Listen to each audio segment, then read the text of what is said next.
তুমি খেললে খেলো, না খেললে না খেলো, আমার অন্য জায়গা আছে। এটা কি আইসিসির ইগো বাংলাদেশকে বাধ্য করা হচ্ছে? আইসিসি কি সত্যিকারের ক্রিকেটীয় সম্মান তাদের ব্যবস্থাপক হিসেবে আন্তর্জাতিক স্তরে সেই জায়গাটা রাখতে পারলো? নমস্কার, প্রতিদিনকার মতন প্রথম কলকাতার প্রাসঙ্গিক প্রসঙ্গে আমি হাজির হয়েছি আজকে সরাসরি একেবারে নিজেই। আজকের প্রাসঙ্গিক আলোচনার বিষয় আমি ভেবেছি কি বলবো। এটা কি আইসিসির ইগো বাংলাদেশকে বাধ্য করা হচ্ছে, ক্রিকেট টিমকে, বিসিবি কে? এই জিজ্ঞাসা আমার থাকবে। কেন জিজ্ঞাসা থাকবে? আমার প্রথম প্রশ্ন, খেলাটা পরিচালনা করে কারা? আইসিসি। তাহলে আইসিসি কে ক্রাইসিস ম্যানেজার কেন পাঠাতে হয়? আইসিসি কে কেন এতবার বৈঠক করতে হয়? খেলবে তো বিসিবি। আইসিসি কে কেন বলতে হয় আজকের যে সিদ্ধান্ত হয়েছে যে আপনারা অন্তর্বর্তী সরকারের সঙ্গে কথা বলে আরো একটা দিন এক্সট্রা বাড়ালাম, কথা ছিল সেটা 22শে জানুয়ারি, কেন বলতে হয়?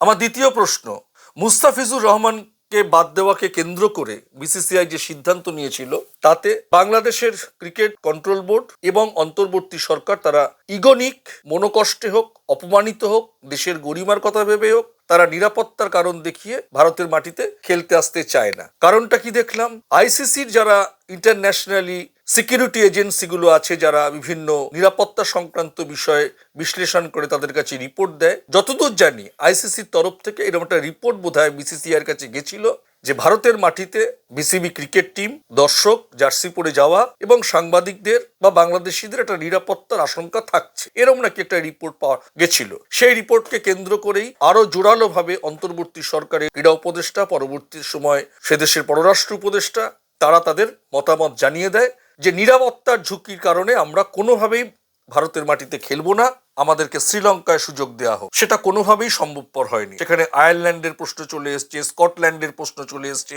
এমনকি পাকিস্তান বাংলাদেশকে সমর্থন করছে যে তারা তাদের দেশের গরিমা, তাদের নিরাপত্তার স্বার্থে যদি তারা খেলতে না চায়, তারা তাদেরকে সমর্থন করছে। জোরালো ভাবে ক্রিকেট দুনিয়ায় একটা বিতর্ক, প্রশ্ন, ঝড়। আমরা যারা সত্যিকারের ক্রিকেটকে ভালোবাসি, কেন মুস্তাফিজুরকে বাদ দেওয়া হলো, এর সঠিক জানতে চাওয়াটা কি? একজন ভারতীয় ক্রিকেট প্রেমী, সাংবাদিক, দর্শক, ক্রিকেট লাভার হিসেবে আমি জানতে চাইতে পারি না? এটা কি আমার অন্যায়? আমার তো মনে হয় ভারত সরকার মানে বিসিসিআই মুস্তাফিজুরকে যে কারণেই বাদ দিক, আমার নিজস্ব অভিমত, ভারত বাংলাদেশের সম্পর্ক যাতে কোনোভাবে ক্ষুণ্ণ না হয়, কোনো একটা সাবধানতা অবলম্বনের থেকে সিদ্ধান্ত নিয়েছে। ওরা তো বাদ দিয়েই দিয়েছে, কিন্তু যারা নিরাপত্তা সংক্রান্ত আশঙ্কা রিপোর্ট পাঠায় তারা কেন বাধ্য করতে চাইছে? কেন বিসিবি বলছে, বাংলাদেশ মানুষ বলছে আমাদেরকে বাধ্য করা হচ্ছে? কেন আজকে আবার ভার্চুয়ালি মিটিং? সেই মিটিংয়ে কেন সিদ্ধান্ত বেরোলো না? কেন তাদেরকে অপশন দেওয়া হচ্ছে? অপশন দেওয়ার মানে কি? তুমি খেললে খেলো, না খেললে না খেলো, আমার অন্য জায়গা আছে। আবার তুমি বলছো তুমি এমন একটা সিদ্ধান্ত দিচ্ছ, তুমি বিসিবিকে আর গুরুত্বই দিচ্ছ না, তোমরা তোমাদের সরকারের সঙ্গে কথা বলে জানাও। এটা কি ক্রিকেটীয় কালচার? এটা কি ব্যবস্থাপনা? এটা কি পরিচালনা? আমি জানি না কি হতে যাচ্ছে। আমার ক্ষমতা আছে বেশি বলে আমি ক্ষমতার ব্যবহার করব, আমি কাউকে সম্মান করব না, তার নিরাপত্তার কথা বলবো, দেখব না।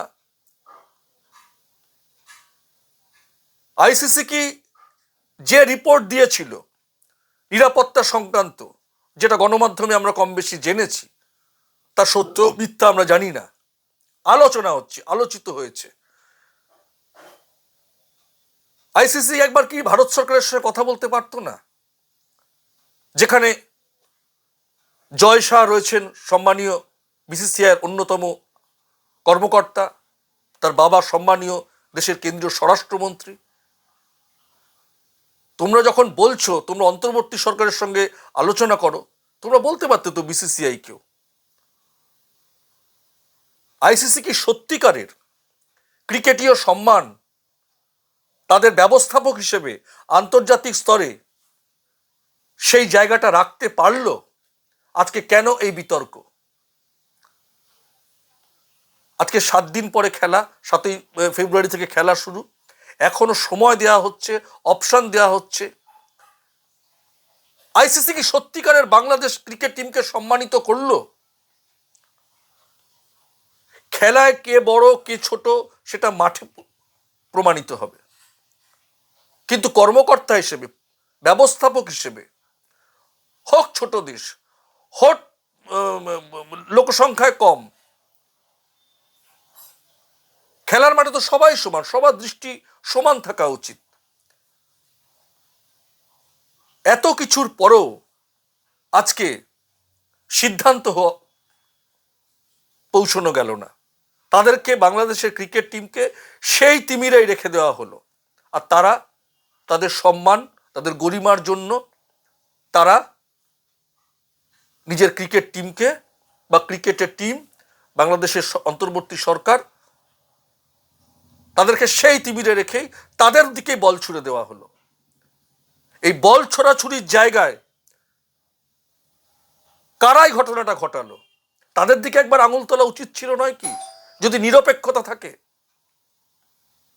আমি জানি না কোন রাজনীতি, কোন অশুভ শক্তি, কারা কিভাবে এটা পরিচালনা করছে, আদৌ কি কোনো অশুভ শক্তি আছে কিনা, কোনো রাজনীতি আছে কিনা, কোনো কুচক্রি আছে কিনা, এটা গোটা বিশ্বের যারা ক্রিকেট লাভার আছে, ক্রিকেট প্রেমী আছে, ক্রিকেট বিশেষজ্ঞ আছে, যারা এটা নিয়ে বিশ্লেষণ করেন, বিশেষজ্ঞ আছে, তাদের কাছে প্রশ্ন ছুড়ে দিলাম। আজকের এই সিদ্ধান্ত, এই যে বিসিবির দিকে কোর্টে বল ছুড়ে দেওয়া, অন্তর্বর্তী সরকারের দিকে বল ছুড়ে দেওয়া, তাদের অন্যায় কি? তারা তাদের দেশের গরিমা, তাদের ক্রিকেট প্লেয়ারকে বাদ দেওয়া হয়েছে, এটা তারা অপমানিত বোধ করেছে। অপমানিত বোধের জায়গা থেকেও তারা নিরাপত্তার অভাবে আসতে চাইছে না। আর তো কোনো কারণ নেই। কি কারণে আজকে এরকম একটা অমীমাংসিত সিদ্ধান্ত, যেখানে মীমাংসা করতে বসে মীমাংসা হয় না, একটা সিদ্ধান্ত ছুড়ে দেওয়া হয়? তোমরা জানাও।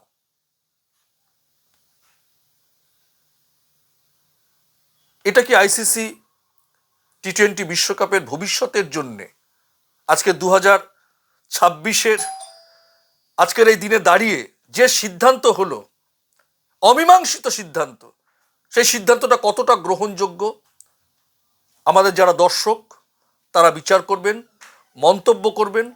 আপনাদের মন্তব্যই আমাদের আগামী দিনের এই সংক্রান্ত বিষয় যে আমরা আবার আলোচনা করব, সে আলোচনায় আমরা তুলে ধরব।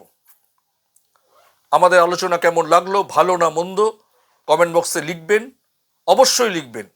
আপনাদের মন্তব্যই আমাদের এই প্রাসঙ্গিক প্রসঙ্গের কথা বলার, আপনাদের কাছে হাজির হওয়ার আমাদের রসদ যোগাবে। আজ এই পর্যন্তই। সবাই ভালো থাকবেন, সুস্থ থাকবেন, নিরাপদে থাকবেন। নমস্কার।